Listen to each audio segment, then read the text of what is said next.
지난주 본문에서 우리는 하나님께서 악인을 심판하실 때는 아무 말도 안 하고 내버려 두시다가 갑자기 멸망당하게 하시지만, 하나님께서 자녀들을 징계하실 때는 절대로 갑자기 징계가 나타나게 안 하시고 먼저 충분히 말씀하신다고 했습니다. 두 가지를 주신다고 했어요. 두려움을 주셔서 지금이라도 돌이키라는 것이고, 깨달음을 주셔서 징계 원인을 알라는 것입니다.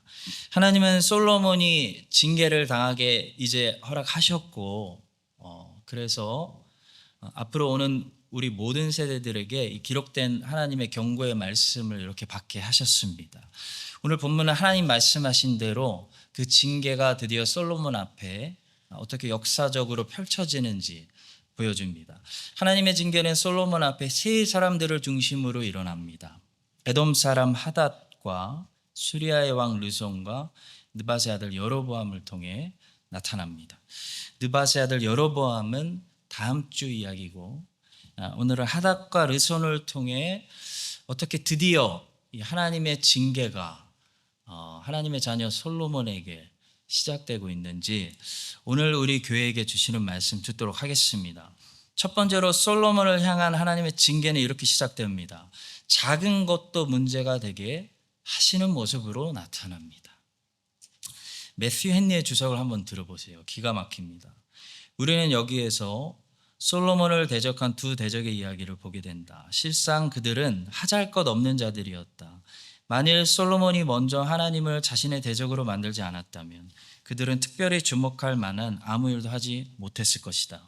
솔로몬이 죄로 말미암아 스스로를 초라하고 나약하게 만들지 않았다면 하닷이나 르손 따위가 솔로몬처럼 위대하고 강한 왕에게 무슨 해를 끼칠 수 있었겠는가? 이 본문에서 여러분 주목할 것은 하닷이나 르손이 어떻게 구체적으로 솔로몬을 대적했는지 기록하지 않았다는 사실이에요. 이 말은 아마 솔로몬에게 큰 해를 끼치지 않았을 거예요. 왜냐하면 솔로몬 같은 이 어마한 왕에게 큰 해를 끼칠 수 있을 만한 능력이 안 되는 사람들입니다. 그들은 솔직히 겉에서 보면 솔로몬에게 게임이 안 되는 사람들이에요. 그런데도 본문이 놀라운 것은요, 하나님께서 솔로몬에게 이 사람들이 대적이 되게 하셨다라는 말씀이에요. 하나님이 대적이 되게 하시니까 대적이 되었다라는 말씀이에요. 14절과 23절입니다. 여호와께서 에돔 사람 하닷을 일으켜 솔로몬의 대적이 되게 하시니 대적이 되었다는 것입니다. 하나님이 또 엘리아다의 아들 르손을 일으켜 솔로몬의 대적자가 되게 하시니 르손이 솔로몬의 상대가 되었다는 것입니다. 아마 솔로몬의 신하들은 솔로몬에게 그렇게 조언했을 것 같아요. 왕이시여, 수리아 왕, 에돔 왕 그냥 무시하십시오. 다 죽은 자들입니다. 근데 솔로몬에게는 이 별거 아닌 것 같은 사람들이 무시가 안 되고 옆구리에 가시가 되었다는 겁니다. 성도 여러분, 하나님은 큰 문제도 우리에게 별거 아닌 것처럼 만드실 수 있고, 아주 작은 말 한마디가 우리를 찌르는 그런 타격이 되는 말씀이 되게 할 수도 있습니다. 그러니까 시험이 아니고 하나님이 시험으로 만드시면 시험이 되는 거고요. 축복도 축복이 아니고 하나님이 축복으로 만들어 주실 때 우리에게 축복이 되는 것입니다. 똑같은 나라에 살고 있어도 누구는 축복을 받고 있다고 생각하고 누구는 시험받고 있다고 생각하는 거예요. 하나님이 어떻게 만드시느냐가 중요합니다. 그러니 여러분, 좋은 사람들로 내 인생이 세팅되도록 노력하지 마세요. 또 나쁜 사람들이 내 인생에 나타날 때마다 도망가려고 피하려고 하지 마세요.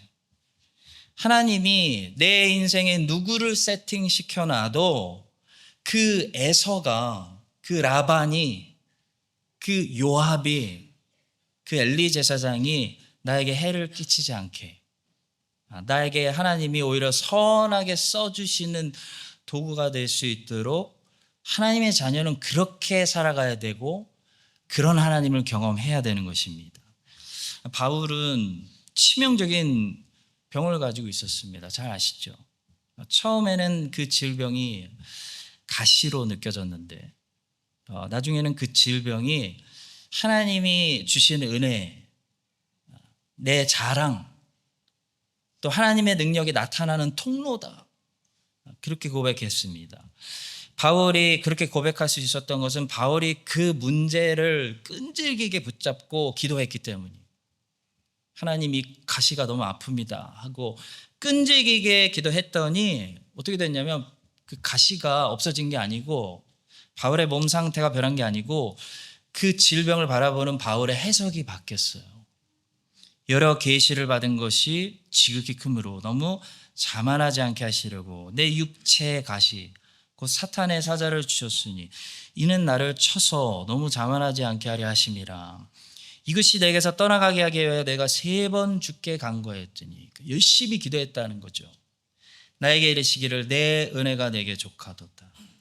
이는 내 능력이 약한 데서 온전하여짐이라 하신지라. 그러므로 도리어 크게 기뻐함으로 나의 여러 약한 것들에 대하여 자랑하리니 이는 그리스도의 능력이 내게 머물게 하려 함이라. 여러분, 우리가 아무리 대비를 해도 시험이라는 것은 큰 것을 통해서만 오는 게 아니기 때문에 대비 다 못합니다. 아주 작은 것을 통해서 오기 때문에 시험이라는 것은 하나님이 막아주시지 않으면 내 스스로 다 막을 수가 없는 거예요.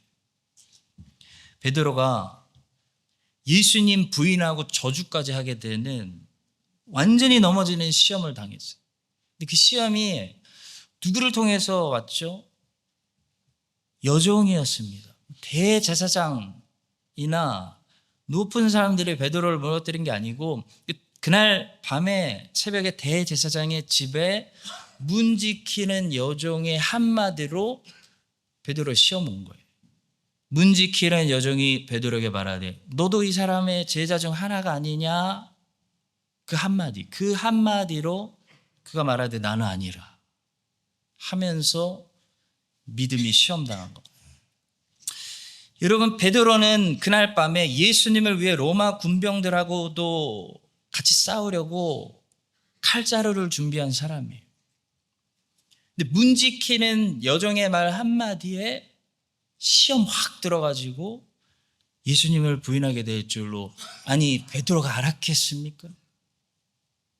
여러분, 천하의 솔로몬이 어떤 사람이냐면 애굽 왕도 눈치 보는 사람이에요.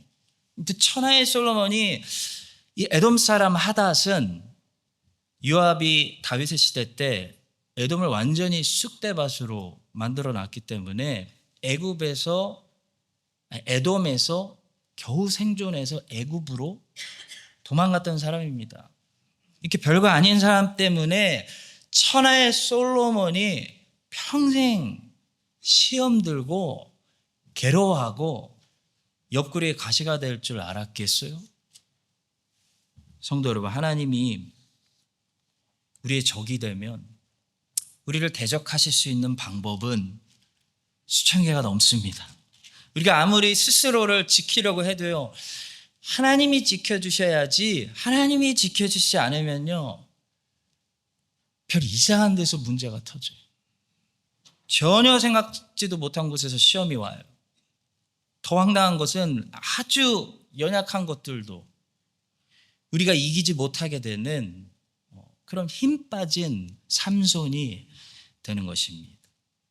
삼손의 이야기가 우리에게 어떤 교훈을 주고 있나요?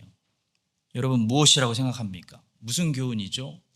머리를 자르면 안 된다, 그런 건가요? 아니죠.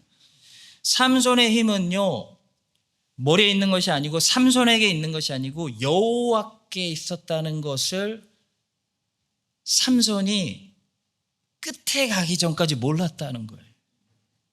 자기가 힘을 가지고 있는 줄 알았어요.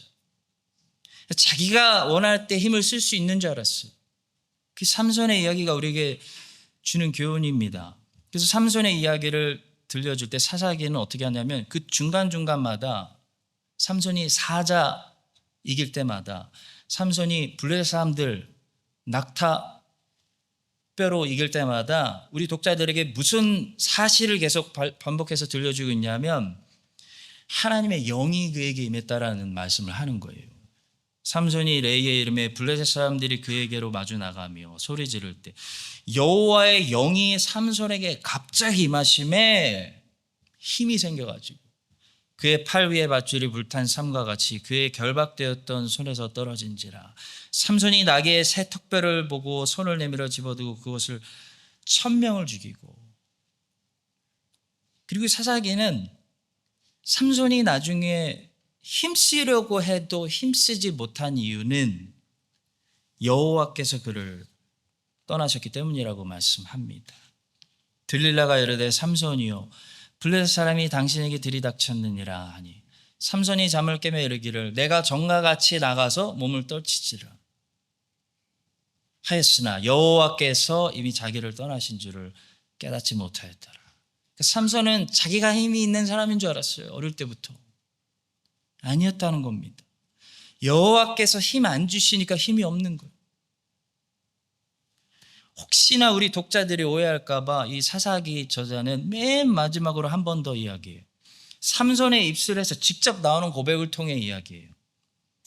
삼손에게 힘이 있는 게 아니다. 여호와께 힘이 있다. 우리에게 말씀합니다. 삼손이 여호와께 부르짖어 이르되 주 여호와여 구하옵나니 나를 생각하옵소서. 하나님이여 구하옵나니 이번만 나를 강하게 하사 나의 두 눈을 뺀 블레셋 사람에게 원수를 단번에 갖게 하옵소서. 하나님 마지막으로 한 번만 내가 이제야 힘이 나에게 있었던 것이 아니고 하나님이 나에게 힘이시라는 걸 깨달았습니다. 여호와여 마지막으로 나에게 힘 주셔서 원수를 갖게 해 주옵소서. 하나님이 그의 기도에 응답해 주셔서 힘 주셨죠. 솔로몬을 강하게 하시는 분 누구입니까? 솔로몬입니까? 다윗이었습니까? 아니라는 거예요. 하나님이 솔로몬과 다윗을 강한 왕으로 만드신 거예요. 여러분, 우리 교회마다 요즘 주일학교가 텅텅 빈다고 하는데 우리 교회의 주일학교 계속 부흥되게 되는 원인은 어디에 있다고 생각하십니까? 여러분과 제가 잘났기 때문입니까? 여러분과 제가 잘하고 있기 때문이라고 생각하세요? 아니라는 거예요. 하나님이 하시는 거라는 거예요. 만일 하나님이 우리 편이면 우리는 가장 큰 대적도 두려워할 필요가 없다. 그러나 하나님이 우리를 대적하시기 시작하면 하나님은 우리로 하여금 가장 보잘것없는 자까지도 두려워하도록 만드실 수 있다. 강하게 만드시는 분도 하나님이시요 갑자기 약하게 만드시는 분도 하나님이십니다. 왜냐하면 힘은 여호와께 있기 때문이에요. 우리에게 없습니다. 사람에게 없어요. 여호와께 있는 거예요. 여호와께서 우리를 강하게 하시면요 우리는 높은 여리고성도 무너뜨리고 정복하는 강한 사람들이 되는 것이고요.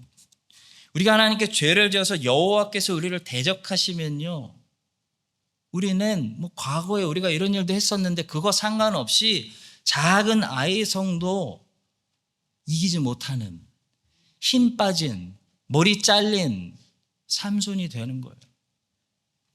여러분과 제가 이 사실을 첫 번째로 오늘 기억하고 여러분 여호와를 대적하지 마시고 여호와께서 우리의 힘이시오 여호와께서 나의 힘이시오 나의 방패가 되셔서 인생의 큰 문제들도 두려워하지 않고 하나하나씩 풀고 정복하고 점령하는 그래서 전리품으로 하나님께 영광 돌리는 믿음으로 승리하는 그런 강하고 담대한 여호와의 군대로 또 새로운 한 주 살아가시기를 예수님의 이름으로 축복합니다. 두 번째입니다. 솔로몬을 향한 하나님의 징계는 사람들과의 화평이 깨지는 것으로 나타났습니다. 이거 우리가 별로 안 좋아하는 우리가 싫어하는 징계잖아요.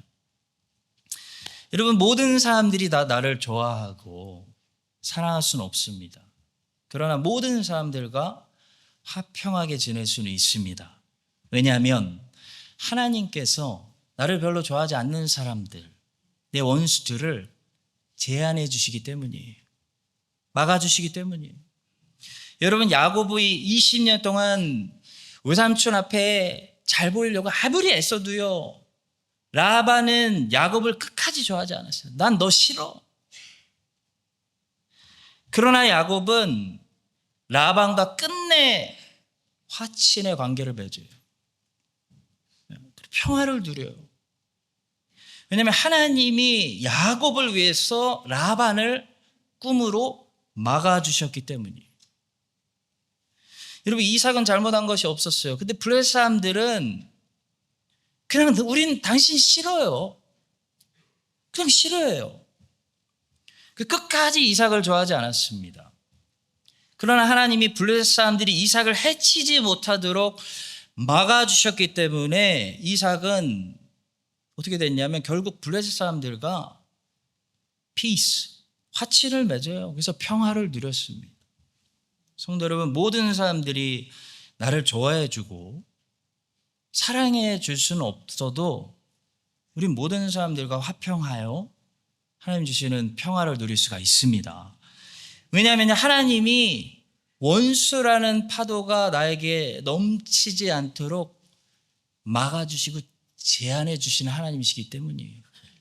하나님이 원수의 파도가 나에게 넘치지 않도록 제한해 주시고 막아주시는 방법은요, 수천 가지인데요, 기가 막힙니다. 그 중에 하나는 사울이 오늘 다윗을 거의 다 잡았을 때 다윗이 완전히 쥐처럼 도망갈 데가 없었어요. 하나님은 블레셋 사람들이 이스라엘에 쳐들어오게 하심으로 갑자기 전쟁이 터져가지고 사울이 너무 바빠져서 군대를 퇴각시켜 다윗 추적하기를 멈추게 하십니다. 기가 막히죠. 성도 여러분, 다윗은 그런 하나님을 경험하며 믿음이 강화되었습니다. 아, 하나님 이런 하나님이구나. 야, 이런 방법으로 나를 지키시네. 사울이 다윗을 끝까지 좋아하게 만들 수는 없었어요. 왕이시여, 제가 왕의 충신입니다. 근데 왜 저를 싫어하시는 거예요? 아무리 얘기를 해도요, 사울이 다윗을 끝까지 좋아하진 않아요. 근데 사울이 다윗에게 해를 끼치지 못하게 할 수는 있다는 거예요. 하나님이 막아주시면 되는 거예요. 여러분, 나를 미워하는 사람들 한 사람도 없도록 살 수는 없어요. 근데 나를 미워하는 사람들이 나에게 해를 끼치지 못하게 만들 수는 있습니다. 하나님을 의지하면 돼요.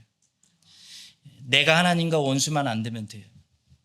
그러면은 하나님께서 때로는 내 원수가 너무 바빠져. 나를 해칠 시간이 없도록 해주세요. 여러분, 모든 사람들이 나를 좋아해야 된다는 생각을 버리세요.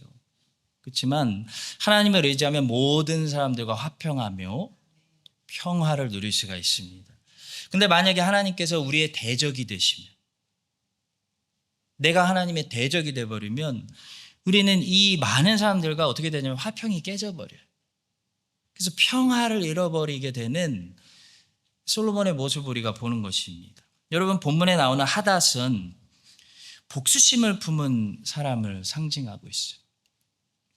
하닷은 어린아이였을 때 다윗의 군대 장관 잔인한 요압이 쳐들어와 가지고 에돔 남자들을 다 죽이는 것을 목격하고 자기만 살아남았어요.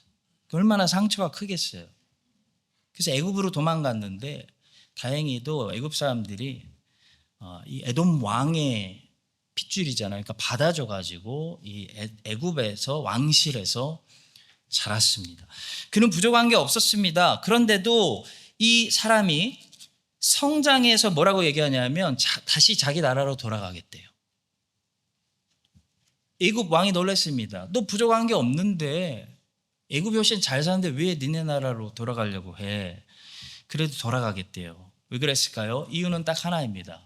복수심입니다. 자기가 솔로몬을 절대 못 이겨도 솔로몬의 상대가 되지 않은 거 알지만 어떤 식으로도 다윗의 아들에게 해를 끼치겠다는 거예요. 상처를 입히겠다는 거예요. 여러분, 복수심이 이렇게 무섭죠. 테러를 일으키는 사람들이 미국 못 이기는 거 알아요. 근데 어떻게 해서든 미국에 상처를 입히겠다는 거잖아요. 이게 복수심입니다. 하닷이 애굽에 있어서 다윗이 그의 조상들과 함께 잔 것과 군대 지휘관 요압이 죽은 것을 듣고 바로에게 아뢰되 나를 보내어 내 고국으로 가게 하옵소서. 바로가 그에게 이르되 네가 나와 함께 있어 무슨 부족함이 있기에 내 고국으로 가기를 구하느냐. 대답하되 없나이다. 그러나 아무쪼록 나를 보내옵소서. 여러분, 이렇게 복수하려는 사람이 무서운 것은요, 자기가 못 이겨도 돼요. 상처만 입히겠다는 거예요. 자기에게 아무 유익도 없어요. 근데 자폭하겠다는 거예요. 다윗의 아들에게 해를 끼치겠다는 거예요. 하닷은 솔로몬에게 해를 입히려고 작정했습니다. 그의 복수의 칼을 가는 원수가 솔로몬에게 일어나게 되었다는 거예요. 그래서 솔로몬에게 평생에 가시가 이렇게 된 것은 하나님이 솔로몬의 원수들을 막으시던 그 손길을 어느 정도 거두셨기 때문에 이게 징계입니다. 우리에게도 일어나는 아버지의 사랑의 징계예요. 하나님 아버지가 막으시던 손이 어느 정도 올라가니까 곧장 파도가 넘치게 되는 것을 보게 됩니다. 성도 여러분, 오늘날 우리에게 원수가 없고 만약에 모든 사람들과 저는 관계가 평안합니다. 그래서 교회 오는 것이 즐겁고 잠잘 때 평안하고 일어날 때 혹시 오늘 감사하고 오셨다면 그것은 여러분들에게 원수가 없어서가 아니에요. 하나님이 여러분들의 원수들을 손으로 막으시기 때문에 여러분들이 오늘 평안한 것입니다. 우리는 모든 죄인이기 때문에 실수할 수밖에 없어요. 좋게 얘기해서 실수고요. 좀 나쁘게 얘기하면 누군가에게 평생 상처를 입힌다는 것입니다. 시험 들게 한다는 거예요.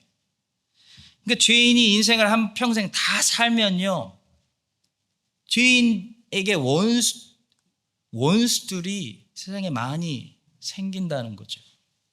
여러분, 우리가 평생을 살면서 몇 명 정도 만날까? 그냥 스치는 관계 말고 한 번이라도 식사하고 그런 관계를 맺는 그런 사람들이 얼마나 많겠습니까? 수백 명 만나지 않을까요?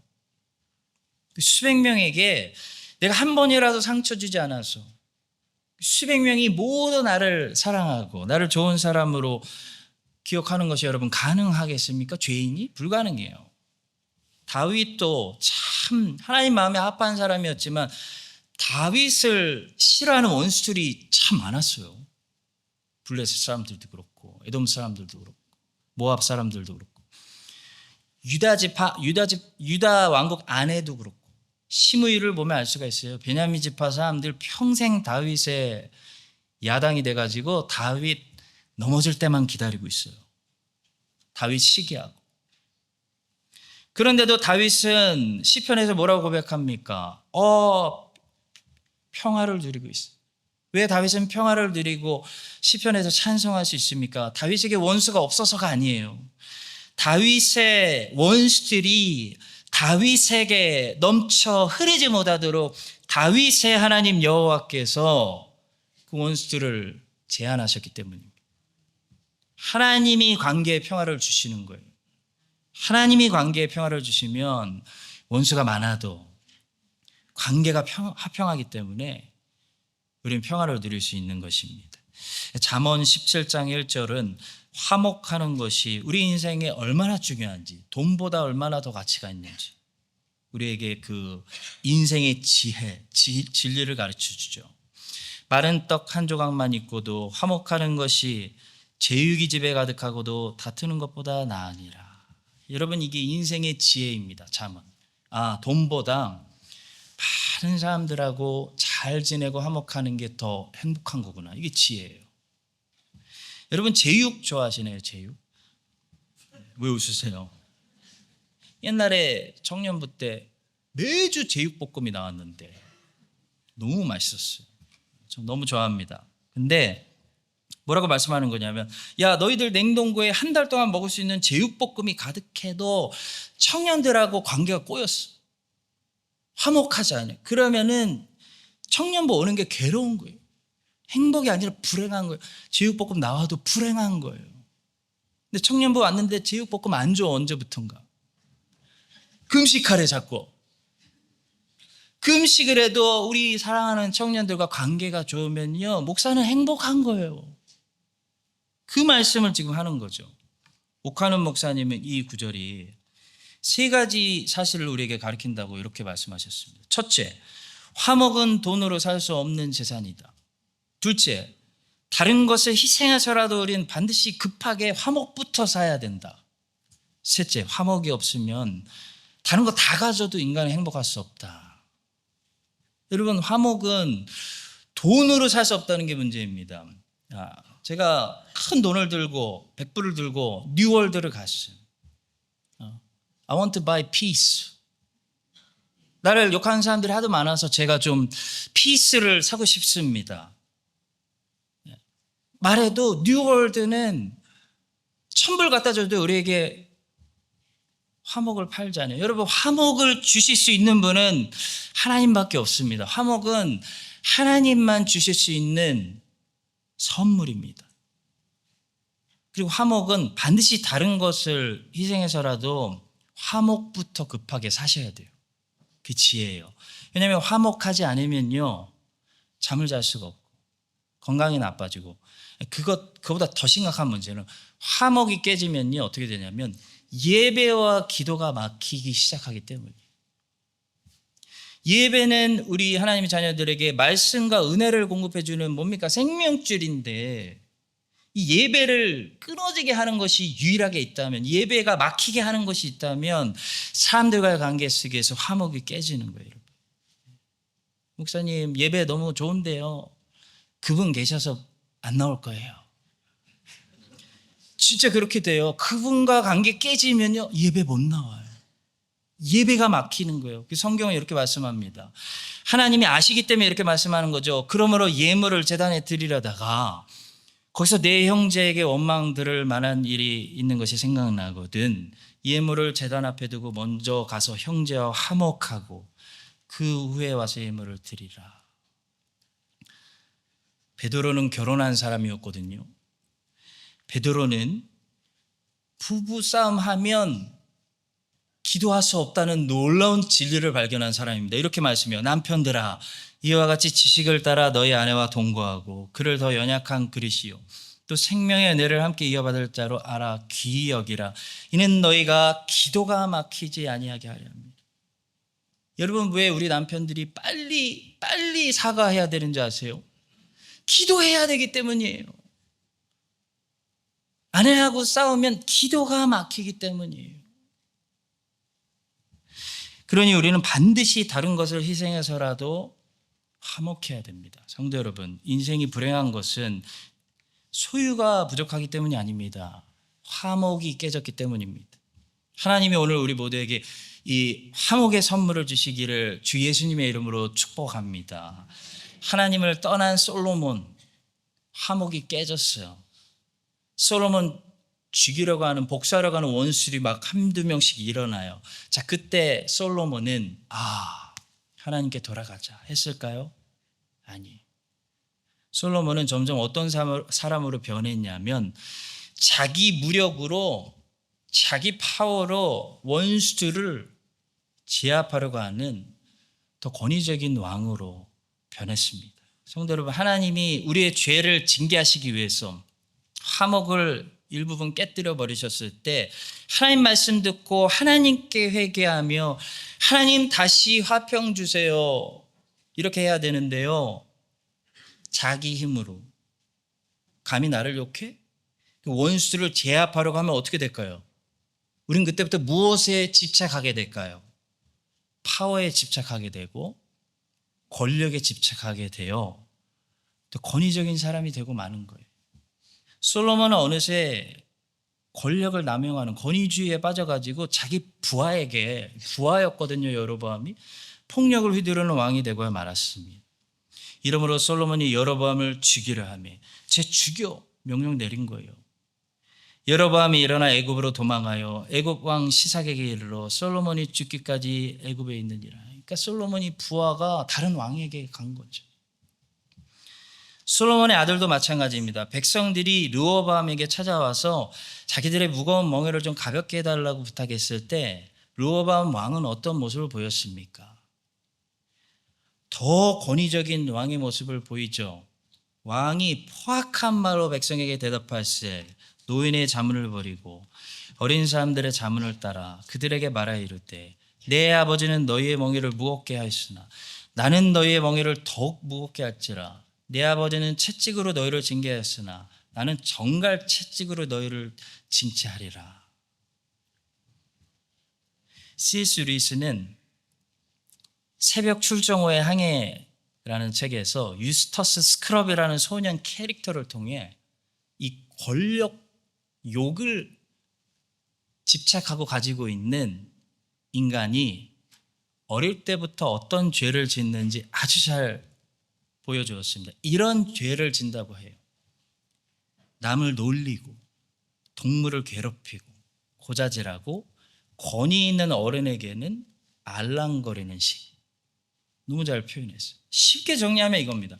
강자에게 약하고 아첨하고 약자에게는 잔인해진다. 이것이 자기 스스로 관계 평화를 지켜내기 위해서 나에게 대적하는 원수들을 권력으로 제압하려는, 힘으로 제압하려는 권위에 집착하는 사람들이 언제나 가지고 있는 모습이에요. 여러분 기억하세요. 강자에게는 약하고 약자에게는 잔인해. 근데 팀 켈러 목사님은 세상에서 가장 권위 있으신 하나님의 아들이라는 권위를 가지신 예수님의 모습을 우리에게 이렇게 보여줍니다. 예수님은 권력을 버리시고 섬기심으로 역사상 가장 영향력 있는 권위 있는 인물이 되셨다. 성도 여러분, 권위를 얻고 싶으면 권위적이 되면 안 됩니다. 어떤 사람이 돼야 할까요? 성령 충만한 사람이 되면 권위 있는 사람이 됩니다. 권위를 내가 스스로 주장하게 되면요, 오히려 권위 없는 사람이 돼요. 무시해. 다 나를 우습게 봐요. 가벼운 사람이 되는 거예요. 여러분, 예수 그리스도는, 예수님의 권위는 예수님이 스스로 주장하는 게 아니라 성령이 예수님의 권위를 드러내 주시는 거예요. 그래서 권위는 내가 스스로 주장하게 될수록 권위 없는 가벼운 사람이 되는 거예요. 그러나 반대로 하나님께 돌아가고 하나님께 모든 관계를 맡기는 성령 충만한 사람일수록 부드럽고 온유하고 섬기고 양보하지만 권위 있고 두려운 사람이 되는 것입니다. 왜냐하면 진정한 권위란 하나님이 그 사람과 함께 하심이 보이는 것이기 때문이에요. 진정한 권위란 하나님이 그 사람을 통해 지금 일하고 하나님의 뜻을 성취하고 계심이 분명히 보이는 것이 진정한 권위예요. 그래서 모세는 권위가 있었던 겁니다. 그래서 성령 충만한 사람이 제일 권위 있는 사람이 되는 거죠. 오직 성령이 너희에게 임하시면 너희가 권능을 받고. 솔로몬과 르호보암은 안타깝게도 하나님께 돌아가지 않았습니다. 원수들을 자기들의 무력으로 제압하려고 했습니다. 그러나 다윗은 어떻게 했을까요? 다윗은 화목이 깨졌을 때, 하나님 징계가 시작될 때, 이 시므이를, 자기를 욕하는 시므이를 무력으로 제압하지 않았어요. 그냥 욕하도록 내버려두었습니다. 여호와께서 명령하신 것이다. 다윗 욕하라고. 대신 자기 죄를 생각했습니다. 내가 여호와께 범죄했구나. 그래서 하나님이 화평을 깨뜨리셨구나. 하나님께서 다시 화목의 은혜를 주시기를 기다리고 혹시 나를 불쌍히 여겨주시면 하나님 다시 화목을 주시겠지. 그렇게 기다렸습니다. 그럴 때 여러분, 다윗의 관계가 회복됐고 다시 하나님이 다윗에게 화목을 주셨고, 그럴 때 하나님이 다윗의 권위를 높이셔가지고 결국 시므이가 다시 다윗에게 무릎 꿇고 절했어요. 왕이시여. 여러분과 제가 오늘 이 사실을 기억하고, 화목은 우리의 권위로, 우리의 돌아가는 머리로 우리가 만들어가는 거 아닙니다. 화목은 하나님의 손에 있습니다. 하나님이 화목해 하시고 하나님이 깨뜨리시는 거예요. 화목이 깨진다면 다시 하나님을 바라보시고 하나님께 돌아가서 여호와께서 우리에게 다시 평화를 주시고, 이 원수의 파도가, 나를 좋아하지 않는 사람들이 이렇게 파도가 나에게 넘치지 않도록 막아주시기를 예수님의 이름으로 간절히 축복합니다. 자, 마지막 세 번째로, 솔로몬을 향한 하나님의 징계는 사탄이 대적하게 허락하신 것입니다. 사실 하나님의 영광을 신경 쓰는 신자에게는 이 세 번째 사실이 두 번째 사실보다 더 가슴이 아플 거예요. 나를 욕하는 사람들이 많은 것까지는 난 죄인이니까 I deserve it. 근데 내 죄 때문에 하나님의 영광이 손해를 입는 것, 이게 징계였다는 거죠. 오늘 본문에는 대적하다라는 단어가 3번 나오는데요. 14절, 23절, 25절에 나오는데, 여기에 대적하다로 번역된 히브리어 단어는 놀랍게도 사탄이라는 단어입니다. 25절을 보겠습니다. 솔로몬이 일평생에 하다시 끼친 환난 외에 르손이 수리아 왕이 되어 이스라엘을 대적하고 미워하였더라. 똑같은 단어가 역대상 21장 1절에서는 이렇게 쓰입니다. 사탄이 일어나 이스라엘을 대적하고 다윗을 충동하여 이스라엘을 계수하게 하니라. 여러분, 다윗이 죄질 때마다, 인구조사 죄짓고 솔로몬이 죄질 때마다 사탄이 개입했다는 것은요, 하나님께서 다윗과 솔로몬이 범죄할 때 단지 육체적인 원수들이 일어나서 정치적으로만 이스라엘이 타격을 받았다는 것이 아니라 영적인 하나님의 나라가 타격을 입게 하셨다. 더 부흥할 수 있는 기회를 박탈당하게 하셨다. 영적인 패배를 부분적으로 경험하게 하셨다. 그런 말씀입니다. 여호수아가 마치 여호수아 이스라엘이 아이성 정복에 실패했던 것처럼 영적인 전투에 실패하는 쓴 잔을 마시게 하셨다. 그것이 징계였다는 것입니다. 성도 여러분, 이 하나님의 나라는 영적인 나라죠. 이 영적인 나라는 생명이 있습니다. 생명이 있는 나라이기 때문에 반드시 무엇이 같이 있냐면 자라남과 확장성을 가지고 있어요. 생명이 있는 식물들은 가만 놔두면 자랍니다. 그저께 처음으로 그 마이터10에 가서 제가 화분을 2개 샀습니다. 제이키즈에서 숙제로 해바라기를 키우게 하셨는데, 이 아이들의 해바라기가 너무 많이 자라가지고 뿌리가 이제 그 작은 화분 속에서는 더 자랄 수가 없기 때문에 큰 화분으로, 2배의 화분으로 제가 바꿔줬습니다. 왜 자랄까요? 생명이 있기 때문입니다. 살아있기 때문이에요. 죽으면 성장이 멈춥니다. 근데 살아있으면 자라요. 살아있는 교회는 부흥됩니다. 날마다 구원받고 믿는 자들의 수가 더해져요. 더 많은 예수님의 제자들이 성숙해지고 세워지고 준비가 되어 세상 곳곳에 필요한 곳으로 파송되어 지는 거예요. 그래서 살아있는 교회는 주님께서 어떻게 하시냐면 그 그릇을 때가 되면 넓혀주세요. 화분을 바꿔주시는 거예요. 열매를 많이 맺을수록 이제 화분 바꿔야 되겠다, 2배로. 더 열매 맺을 수 있도록 교회의 지경을 넓혀주는 거예요. 더 많은 양들을 보내주는 거예요, 목장에. 그런데 다윗과 솔로몬이 범죄했을 때 이 징계가, 하나님이 일시적으로 그들에게 주신 징계는 그 하나님 나라의 확장성을 잠시 멈추게 하시는 거예요. 사탄이 전투에서 이기도록 잠시 허락하시는 거예요. 그게 징계였어요. 하나님 나라의 성장과 확장이 다윗의 죄 때문에, 솔로몬의 죄 때문에 잠시 멈췄다. 더 확장될 수 있는데 멈췄다. 다윗의 경우에는 어떻게 나타났냐면요, 전염병이 돌아서 인구 7만 명이 죽는 걸로 나타납니다. 이에 여호와께서 이스라엘 백성에게 전염병을 내리시며 이스라엘 백성 중에서 죽은 자가 7만 명이었대요.